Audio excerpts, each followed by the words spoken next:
नमस्कार दोस्तों, मैं हूं तुलसीराम सिंह और आप सभी लोगों का स्वागत है। आज जो अपना टॉपिक है यानी कि नेक्स्ट एपिसोड यानी कि हिंदू विधि भाग 17, जिसमें इसको आप इंग्लिश में कह सकते हैं हिंदू लॉ पार्ट 17, जिसमें हम जानेंगे कोई हिंदू वारिस उत्तराधिकार से कब बेदखल किया जा सकता है या उसको कब बेदखल, वो कौन सी ऐसी शर्तें हैं जिस आधार पर, जिस शर्तों पर कोई भी हिंदू अपने वारिस को या उत्तराधिकारी को बेदखल करता है। जी हाँ, तो वीडियो आगे बढ़ाते हैं, आगे देखते हैं। हिंदू उत्तराधिकार अधिनियम 1956 किसी बगैर वसीयत के स्वर्गीय होने वाले हिंदू पुरुष और स्त्री संपत्ति के उत्तराधिकार के संबंध में नियमों को के बारे में हमने जाना है। अधिनियम के अंतर्गत वारिसों का निर्धारण किया जाता है। कौन सा वारिस किस समय संपत्ति में उत्तराधिकार को प्राप्त करेगा, ये उसके श्रेणी पर डिपेंड करता है। इस अधिनियम के अंतर्गत किसी भी संपत्ति में उत्तराधिकार रखने वाले वारिसों को बेदखल करने के संबंध में प्रावधान क्या दिए गए उनके बारे में हम बात करेंगे। कुछ परिस्थितियां ऐसी होती हैं जिनके आधार पर विधि वारिसों को उत्तराधिकार हित से अयोग्य कर देती है। उत्तराधिकार के संबंध में जो भी क्वालिफिकेशन चाहिए होती है, यदि उनमें से कुछ कमियां रह जाती हैं तो ऐसी परिस्थिति में किसी भी संपत्ति से उत्तराधिकार का वारिस डिस्क्वालीफाइड हो जाता है, यानी कि उसको अयोग्य घोषित कर दिया जाता है। इस अधिनियम के अंतर्गत धारा 25 और 26 किसी हिंदू पुरुष और नारी की संपत्ति में उत्तराधिकार रखने वाले वारिसों को संपत्ति के उत्तराधिकार से बेदखल किए जाने के प्रावधान किए गए हैं। इन दो धाराओं के अंतर्गत 3 कारण ऐसे बतलाए गए हैं जिनके आधार पर संपत्ति के वारिस उत्तराधिकारी से वंचित हो जाते हैं। 3 कारणों के अलावा ऐसे कोई और भी कारण नहीं है जो किसी संपत्ति के उत्तराधिकार के वारिसों को उत्तराधिकार से वंचित किया जा सके। कोई भी हिंदू व्यक्ति अपनी संपत्ति को वसीयत भी कर सकता है, वह दान भी कर सकता है, परंतु निर्वसीयत के लिए इस अधिनियम के अंतर्गत प्रावधान किए गए हैं। या अधिनियम की किसी भी वारिस को केवल 3 परिस्थितियों के अंतर्गत संपत्ति के उत्तराधिकार से बेदखल करने का मतलब प्रावधान है। हिंदू उत्तराधिकार अधिनियम 1956 की धारा 25 हिंदू के अंतर्गत अगर हम बात करते हैं, हत्या करने वाले व्यक्ति को उत्तराधिकार के लिए अयोग्य ठहराया जा सकता है। जो पहला रीज़न है वो है। दूसरा, जो व्यक्ति हत्या करता है या हत्या के दुष्प्रेरण करता है, उस हत्यारे व्यक्ति को हत्या से मृत व्यक्ति की संपत्ति को उत्तराधिकार में प्राप्त करने के इस धारा के अधीन वंचित कर दिया जाता है। जो व्यक्ति हत्या करता है या हत्या करने का दुष्प्रेरण करता है, शब्दों के इस प्रयोग से यह प्रतीत होता है कि इस धारा के अंतर्गत 2 प्रकार के व्यक्तियों को उत्तराधिकार से वंचित किया जा सकता है।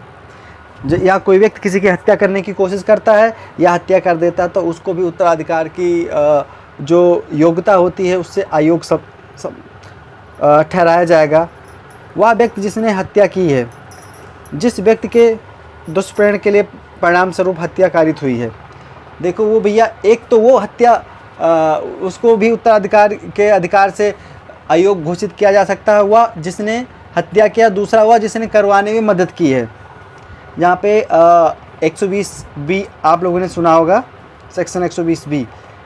यह नैतिकता का सिद्धांत है। जिस व्यक्ति ने अपनी किसी भी व्यक्ति की हत्या करने की कोशिश की है या हत्या संपत्ति को हड़पने के लिए उद्देश्य से किया जाता है, तो ऐसे व्यक्ति को उत्तराधिकार प्राप्त नहीं हो सकता। समाज में देखा गया कि अनेक व्यक्ति संपत्ति में उत्तराधिकार प्राप्त करने के लिए षड्यंत्र कर एक दूसरे की हत्या कारित कर देते हैं। तथा संपत्ति में उत्तराधिकार प्राप्त करने के लिए या कोई भी वारिस इस संपत्ति में उत्तराधिकार प्राप्त करने के उद्देश्य से कोई अन्य वारिस या फिर किसी उस व्यक्ति की हत्या करता है जिससे कि उत्तराधिकार में ऐसे उसे संपत्ति प्राप्त होती है, तो ऐसे हत्यारे व्यक्ति को उत्तराधिकार प्राप्त करने से अयोग्य घोषित किया जा सकता है। धारा 25 के अंतर्गत ठहराया जा सकता है। यह सिद्धांत न्याय, साम और शुद्ध अंतःकरण के आधार पर प्रिवी काउंसिल ने लागू किया था। हत्यारों को उत्तराधिकार के अपवर्जन करने के संबंध में प्रिवी काउंसिल ने कहा कि हत्यारे को अविद्यमान समझा जाना चाहिए और उसे वंशज की सीधी लाइन के स्टॉक से पृथक कर देना चाहिए।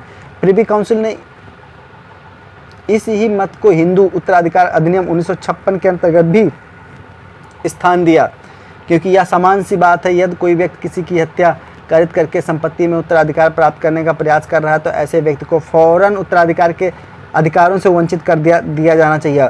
एक जजमेंट है, बहुत ही बड़ा जजमेंट है, जिसका नाम है मोहन प्रसाद बनाम सुरेश कुमार। 1997 2 MPJR 206 के प्रकरण में कहा गया था कि मृतक के पिता ने मृतक को देय राशि को प्राप्त करने के लिए उत्तराधिकार प्रमाण पत्र की मांग की और एक मृतका के भाइयों ने यह भी दावा किया कि मृतका की मृत्यु के लिए पति जिम्मेदार था। भले ही दांडिक न्यायालय ने उन्हें दोष मुक्त कर दिया। मृतका के भाई का नाम नामांकित किया गया था।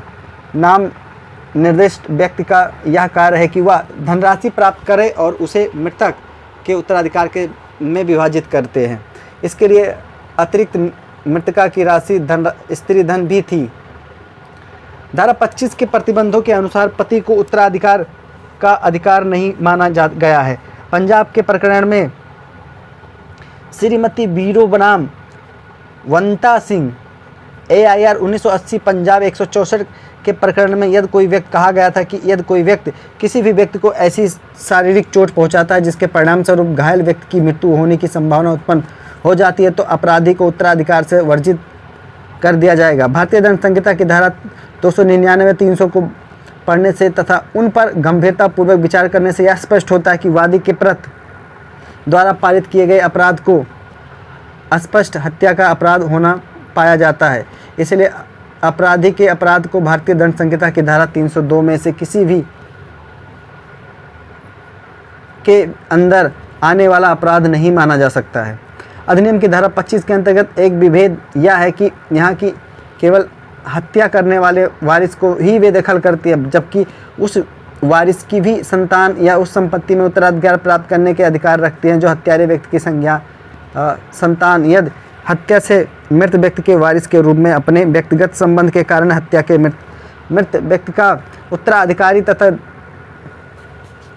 धारा 8 की अनुसूची के अनुसार बनती है तो हत्यारे की संतान को इस प्रावधान के अनुसार उत्तराधिकार से वंचित नहीं किया जाएगा। यदि किसी व्यक्ति ने किसी व्यक्ति की हत्या कर दी है तो हत्यारा हत्या से मृत व्यक्ति की संपत्ति को उत्तराधिकार में प्राप्त करने से वंचित होगा। यदि उस हत्यारे की संतान यदि हत्यारे के माध्यम से ही हत्या से मृत व्यक्ति की संपत्ति का उत्तराधिकारी बनता तो ऐसी संतान भी हत्या से व्यक्ति को उत्तराधिकार प्राप्त करने से वंचित की जानी चाहिए। यदि इस धारा के अधीन केवल हत्यारा व्यक्ति ही उत्तराधिकार से वंचित होता है तो उनके वंशजों को अपराध कारित करने में कोई योगदान नहीं दिया गया तो वो निर्हित नहीं होगा, अर्थात उन्हें उत्तराधिकार प्राप्त होगा। हिंदू उत्तराधिकार अधिनियम धारा 26 धर्म परिवर्तन किसी हिंदू व्यक्ति के उत्तराधिकार के वारिसों को बेदखल करने का कारण एक बहुत बड़ा कारण है कि हिंदू उत्तराधिकार अधिनियम की धारा 26 के अंतर्गत धर्म परिवर्तन भी इस धारा की विशेषता है कि अगर कोई भी अपना धर्म परिवर्तन करता तो ऐसी स्थिति में वह स्वयं धर्म छोड़कर जाता है तो परंतु उसके बच्चों को उत्तराधिकार प्राप्त करने का अधिकार नहीं होता है। इस धारा के अनुसार एक हिंदू दूसरे धर्म को अंगीकरण करने के बाद वो हिंदू नहीं रह जाता है।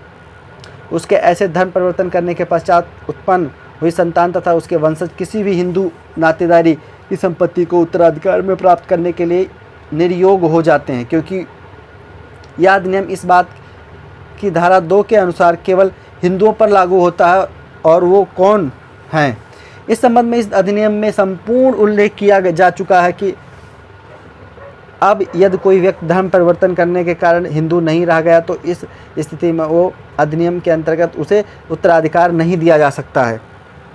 हिंदू नहीं होने का अर्थ यह है कि हिंदू धर्म को त्याग कर कोई अन्य धर्म स्वीकार कर लेना। इस अधिनियम के अंतर्गत जैन, बौद्ध, सिख धर्म को हिंदू धर्म माना गया है। इन धर्मों के अनुयायी हिंदू होते हैं और उन पर भी यह हिंदू उत्तराधिकार अधिनियम लागू होता है। केवल मुसलमान, ईसाई, पारसी और यहूदी धर्म को छोड़कर भारत की सीमा के अंतर्गत जितने भी निवास करते हैं, व्यक्ति करते हैं या जितने भी लोग परिवार निवास करते हैं, सब व्यक्ति अधिनियम के अंतर्गत हिंदू होते हैं। धर्म परिवर्तन करने वाला व्यक्ति स्वयं उत्तराधिकार से वंचित नहीं किया गया, किंतु ऐसे धर्म परिवर्तन करने वाले व्यक्ति की संतान को भी हिंदू उत्तराधिकार के अधिकार से भी वंचित किया जा सकता है।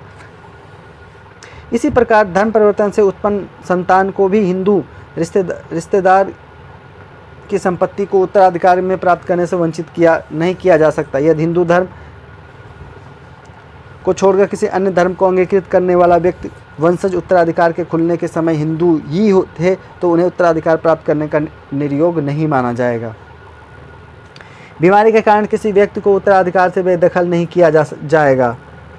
हिंदू उत्तराधिकार अधिनियम 1956 की धारा 28 के अंतर्गत स्पष्ट उल्लेख किया गया है कि किसी भी बीमारी से पीड़ित व्यक्ति होने वाले व्यक्ति को हिंदू व्यक्ति को संपत्ति में उत्तराधिकार प्राप्त करने से बेदखल नहीं किया जाएगा। किसी समय भारत में यह प्रथा थी कि पागल और जड़ता से ग्रसित होने वाले व्यक्ति या फिर संन्यास लेने वाले व्यक्ति को उत्तराधिकार से वंचित किया जाता था। विधवाओं और शील भ्रष्ट होना भी उत्तराधिकार से वंचित किए जाने का प्रमुख कारण था, परंतु इस धारा के अंतर्गत स्पष्ट उल्लेख कर दिया गया है कि किसी भी बीमारी के कारण किसी भी व्यक्ति को उत्तराधिकार से वंचित नहीं किया जाएगा।